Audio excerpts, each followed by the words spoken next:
até 29.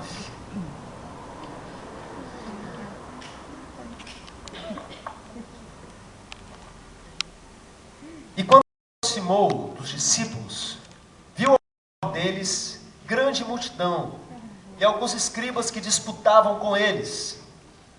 E logo toda a multidão, vendo-o, ficou espantada e correndo para ele o saudaram. E perguntou aos escribas: que é que discutis com eles? E um da multidão, respondendo, disse: Mestre, trouxe-te o meu filho, que tem um espírito mudo. E este, onde quer que o apanha, despedaça-o, e ele espuma, e range os dentes, e vai definhando. E eu disse aos teus discípulos que o expulsassem, e não puderam. E ele respondendo lhes disse: Ó geração incrédula, até quando estarei convosco? Até quando vos sofrereis ainda? Trazei. E trouxeram. E quando ele o viu, logo o espírito o agitou com violência, e caindo endemoniado por terra, revolvia-se, escumando. E perguntou ao pai dele: quanto tempo há que lhe sucede isso? E ele disse-lhe: desde a infância. E muitas vezes o tem lançado no fogo e na água para o destruir. Mas se tu podes fazer alguma coisa, tem compaixão de nós e ajuda-nos. E Jesus disse-lhe: se podes crer, tudo é possível ao que crê. E logo o pai do menino, clamando com lágrimas, disse: eu creio, Senhor, ajuda a minha incredulidade. E Jesus, vendo que a multidão concorria, repreendeu o espírito imundo, dizendo-lhe: espírito mudo e surdo, eu te ordeno, sai dele e não entres mais nele. E ele, clamando e agitando-se com violência, saiu. E ficou o menino como morto, de tal maneira que muitos diziam que estava morto. Mas Jesus, tomando-o pela mão, o ergueu, e ele se levantou. E quando entrou em casa, os seus discípulos lhe perguntaram à parte: por que o não podemos nós expulsar? E disse-lhes: esta casta não pode sair com coisa alguma, a não ser com oração e jejum. Amém. Amém. Pai, nós colocamos nesse momento os nossos corações diante de Ti e pedimos, meu Deus, com a fé que existe dentro de nós, por favor, meu Pai, fala conosco nessa noite. Abre a nossa mente, abre o nosso coração, para que a gente possa entender o que o Senhor tem para nos dizer nessa noite de quarta-feira. Eu te peço, meu Deus, que tenha misericórdia da minha vida nesse momento. E me use, meu Pai, para falar ao povo. Tem misericórdia de mim, que sou pecador mesmo, o Senhor bem sabe. Mas sou um pecador que confessa os seus pecados a Ti. Por isso, meu Deus, eu te peço em nome de Jesus, usa a minha boca nessa noite para falar ao Teu povo, para alimentar o Teu povo, em nome de Jesus. Amém. Na semana passada, eu falei para vocês a respeito de gente que fica botando a culpa no diabo, para tirar a responsabilidade de cima de si. Hoje eu quero falar de outro extremo. As pessoas que têm um problema relacionado a demônio dentro de casa e não conseguem enxergar isso. E ficam dando desculpa e arrumando explicaçãozinha para não resolver o problema, que na verdade é espiritual. Nós vivemos num mundo extremamente materialista. Enquanto nós temos por um lado um povo muito supersticioso, nós temos por outro pessoas que negam qualquer coisa sobrenatural. Qualquer coisa que elas não possam entender no primeiro momento, elas chegam e detonam. E falam: esse negócio aí de demônio, de possessão demoníaca, isso não existe. E fica dando ali explicações científicas. Beleza, um ateu que faça isso a gente até entenda, mas uma pessoa que diz que acredita na Bíblia, ter um comportamento desse tipo é algo no mínimo estranho de se entender. O pior é que existem muitos. É o camarada que vira e fala assim: teólogo, eu já vi dizendo isso. Não, na verdade esse caso aí, desse trecho, é uma epilepsia que o menino tinha. E Jesus foi e curou a epilepsia dele. Só que como na época o povo não chamava de epilepsia, chamava de demônio, ele ia lá e chamava de demônio. Aí a pessoa que não está muito acostumada a investigar o texto, vira e fala: É mesmo, né? E os outros textos? E uma porção de outras situações. E o endemoniado gadareno, que sai dele um monte de demônio, entram em 2.000 porcos e os porcos se matam. Não, meu irmão, já vi teólogo falar isso. Isso aí, na verdade, é que ele era doido. Ele tinha lá um problema, uma esquizofrenia. Tem gente que pensa que é Napoleão Bonaparte, tem gente que pensa que é o presidente. Ele pensava que era o legião, que era o capeta. E aí, mas aí os porcos, meu irmão, não, isso aí é que além dele ser doido, ele também tinha superpoderes. E aí ele mexeu de longe com o pensamento dele lá em 3, 4 porcos, e os porcos fizeram um estouro de uma manada e morreram. Que coisa, né? Forçam o texto bíblico para quê? Para não admitir uma coisa tão simples. Gente, quem está na pele de um pastor, que pastoreia um grupo como o nosso, não tem como, dá vontade de pegar esse teólogo e falar, vem cá passar uma semana comigo, para encontrar uma quantidade de fenômenos os mais bizarros, que colocariam muito filme de terror no chinelo, que a gente encontra por aí. É ou não é verdade? Quem está acostumado aí a andar com a gente? É verdade. Quanta coisa horrorosa, e a gente tem, e é desse jeitinho que a gente tem aqui na Bíblia mesmo. É demônio agindo nas nossas famílias. Então, na mensagem de hoje, eu quero que você abra o olho para reparar. Será que o que está acontecendo na sua casa não é uma situação de demônio? Às vezes as pessoas tendem a achar que envolvimento com demônio é só quando vai lá e vira o olho para trás, começa a falar grosso, e começa a falar um monte de besteira, e pensa que só ali é que é caso de demônio, que o resto, isso aí é sem vergonhice dele mesmo. Isso aí é porque aconteceu isso, ele está se comportando dessa maneira. Gente, uma coisa não exclui a outra não. Normalmente o sujeito sem vergonha está endemoniado também. É a situação que eu tenho encontrado frequentemente. Ninguém fica de graça. Ninguém fica à toa nessas situações. A pessoa não precisa perder a consciência e não saber o que está fazendo para estar endemoniado. Muito pelo contrário. A maior parte das vezes a pessoa sabe exatamente o que está fazendo. Pedro, diante de Jesus, quando falou uma besteira lá, Jesus virou e falou assim, para trás de mim, Satanás, olhando para Pedro. Pedro não tinha começado a rodar o pescoço para trás e vomitar verde. Ananias e Safira. Ananias na cara de pau, capítulo 5 de Atos, quem quiser ler depois, em casa dá uma olhada nesse texto, que ele é muito interessante. Chega lá para Pedro, na igreja, e fala assim, olha, eu vendi uma propriedade por tanto, e está aqui tanto. Era mentira. Na verdade, ele tinha segurado um pedaço para ele, não teria problema nenhum. O problema é que ele chegou mentindo. Aí Pedro vira para ele e fala assim, Ananias, por que encheu Satanás o seu coração? Ananias sabia o que estava fazendo e foi responsabilizado pelo que ele estava fazendo, mas Satanás já tinha enchido o coração dele.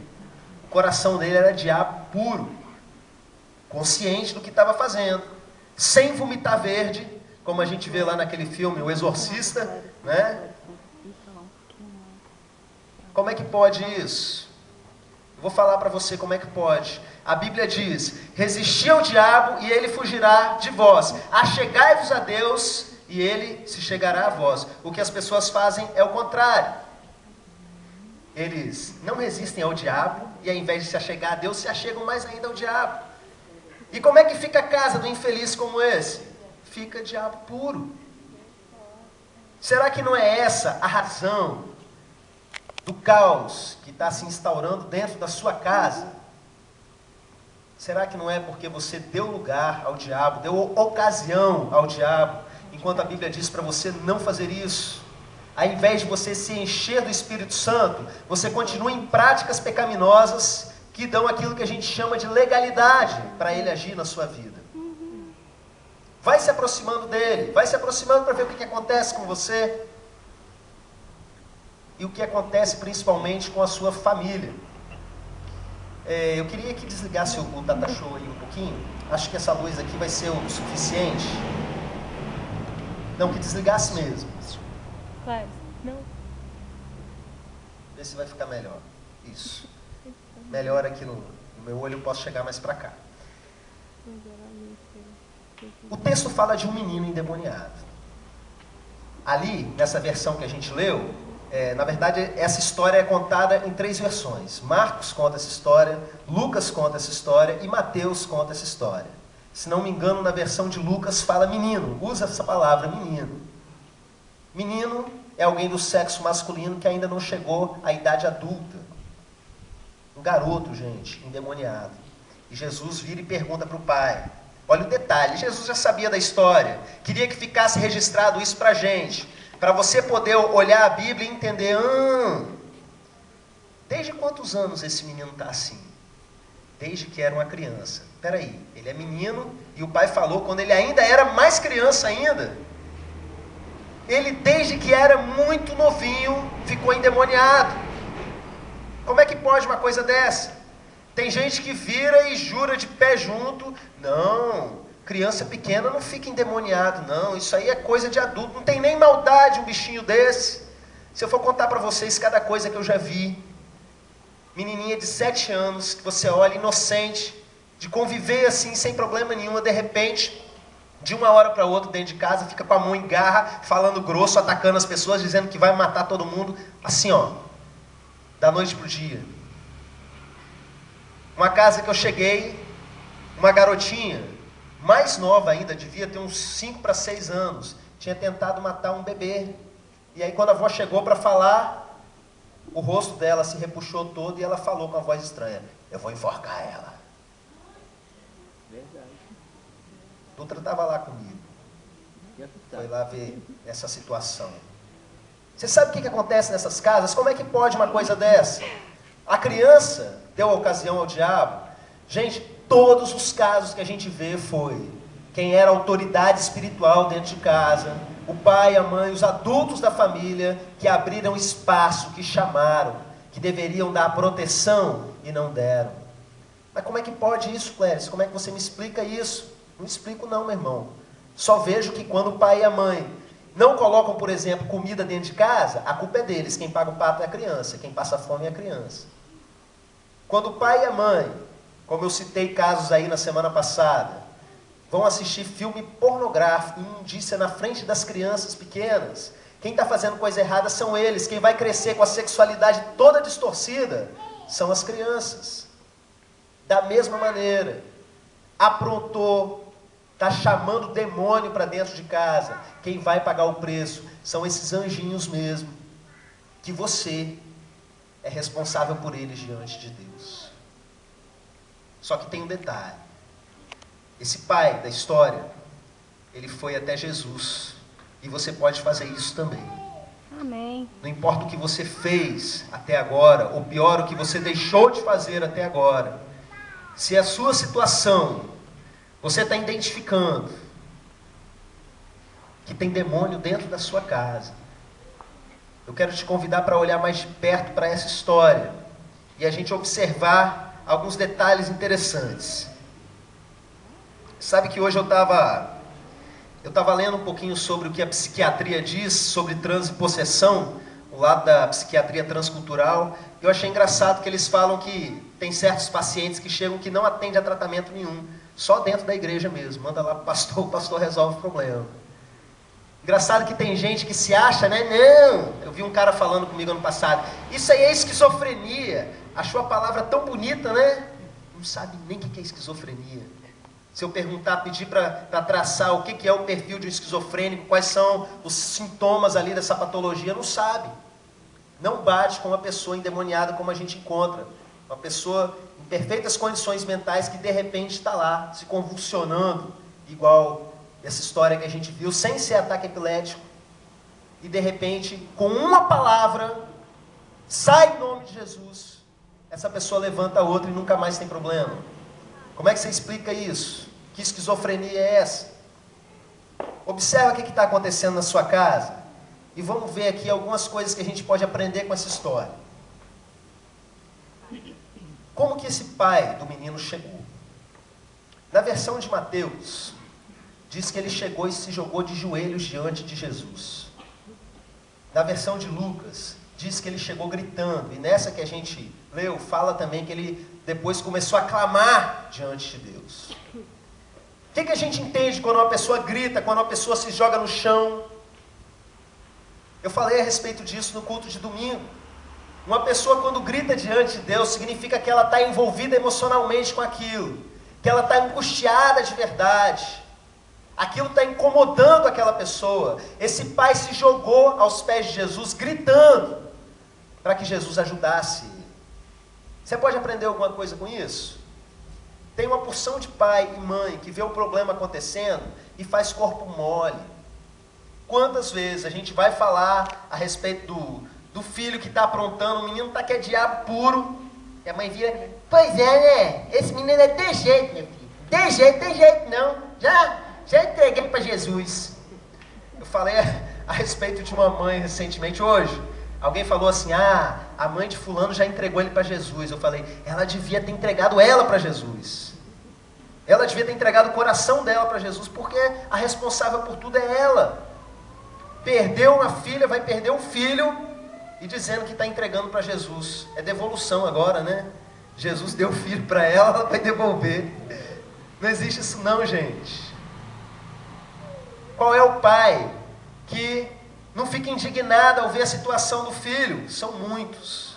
Me lembro de um caso lá na escola, o menino chegou com o olho todo vermelho, maconha pura, a gente ligou para a mãe, vem para cá, seu filho está com o olho muito vermelho. Que menino, isso é a conjuntivite que dá nele? Conjuntivite. Negação, o nome disso. A pessoa não quer enxergar. O filho está lá numa situação terrível e você vai empurrando aquele problema com a barriga. Vai largando para lá. Primeira coisa que a gente vê aqui, grite pelo seu filho. Age igual um doido mesmo. Se joga no chão diante de Jesus. Senhor, o meu filho.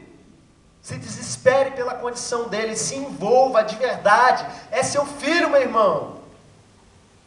Leva a sério essa situação. E aí, olha só.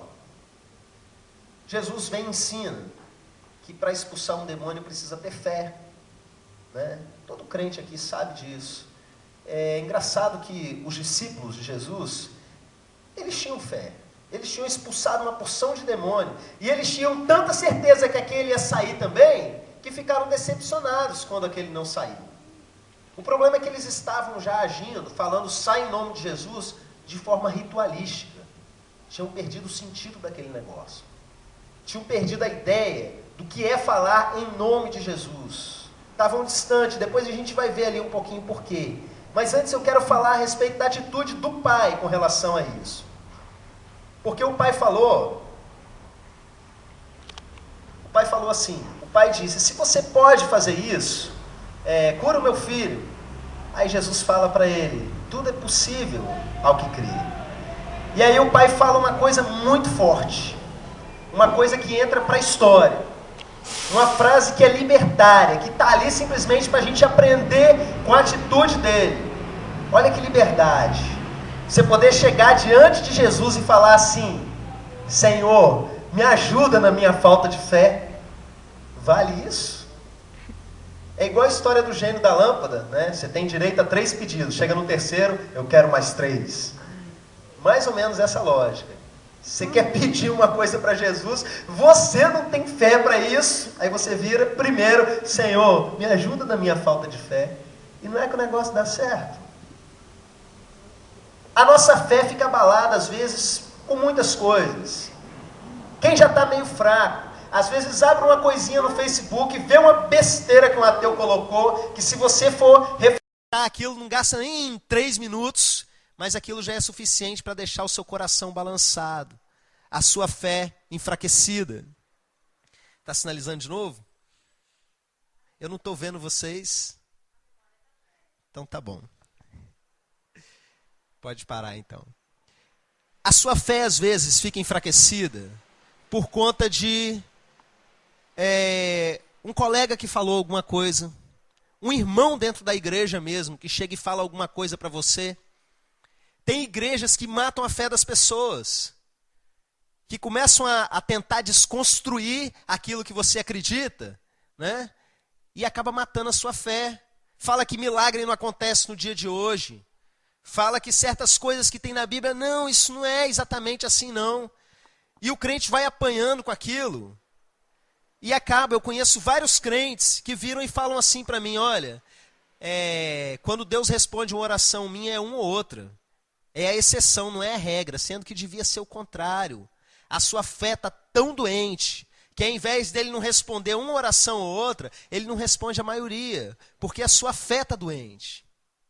Aprenda com esse pai que virou e falou assim, ajuda-me na minha falta de fé. Você é capaz de fazer isso? Vamos aprender mais um pouquinho com essa história?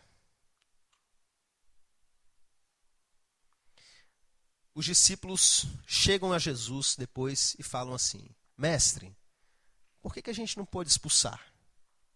Jesus tinha subido, estava orando no monte, com mais 3 discípulos, um mistério só, ficaram lá um tempão. Os discípulos que subiram com ele, os 3, viram coisas impressionantes, viram Jesus se transformar diante dele. Quando chegam cá embaixo, estão o restante dos discípulos e uma multidão, numa bagunça só, porque um menino estava dando trabalho, um demônio não queria sair. E aí o que acontece? Jesus vai lá, expulsa, a gente viu aí a história, e os discípulos chegam para ele, mestre, onde foi que a gente errou? Por que esse demônio não saiu? E Jesus fala assim para ele, essa casta de demônio só sai com oração e jejum. Engraçado, né? A maioria que sabe. A importância do jejum, a frase famosa de Jesus, só com oração e jejum. Não tem a ver com demônio, meu querido. É claro que existem uns tipos de demônio que são mais fortes, como a gente vê, mas tem a ver principalmente com o discípulo de Jesus. Você que está na condição de pai e de discípulo ao mesmo tempo, é um pai que é discípulo de Jesus ao mesmo tempo, pode juntar tudo isso. Oração e jejum. Tem certos demônios que só vão sair de dentro da sua casa com oração e jejum. Por quê? A oração e jejum enfraquece o demônio? Não, não é por causa do demônio. Oração e jejum fortalece você. Aproxima você mais de Deus. É engraçado porque é uma coisa que todo mundo sabe, mas pouca gente tem feito. Oração e jejum é o que tem movido essa igreja. E na hora que a gente tiver mais gente comprometida com isso, nada mais segura essa igreja. Se tivesse mais gente jejuando e orando, esse bairro não estaria do jeito que está. Se você estivesse jejuando e orando, a sua casa não estaria do jeito que está. Receitinha simples que Jesus colocou. Problema é demônio? Oração e jejum. E aí eu ainda tenho mais uma coisa que a gente pode aprender aqui com essa história. A ministração foi feita em público. O cara trouxe o menino para Jesus, tinha um monte de gente, tinha curioso, tinha os 12 discípulos, tinha os escribas. Eu fico me perguntando, pai, o que aqueles escribas estavam fazendo ali? Né? Não tem nada a ver com a função de escriba, eles estavam lá para encher a paciência. Um monte de gente. E aquele homem não ficou assim, eu até queria libertar meu filho, mas eu fico com vergonha que tem um monte de gente olhando. Às vezes a gente faz um apelo e a pessoa sabe, não, esse apelo, se eu aceitar isso, a minha vida vai mudar. Não vou lá na frente não, eu estou com vergonha. Deixa para outro dia, deixa para depois.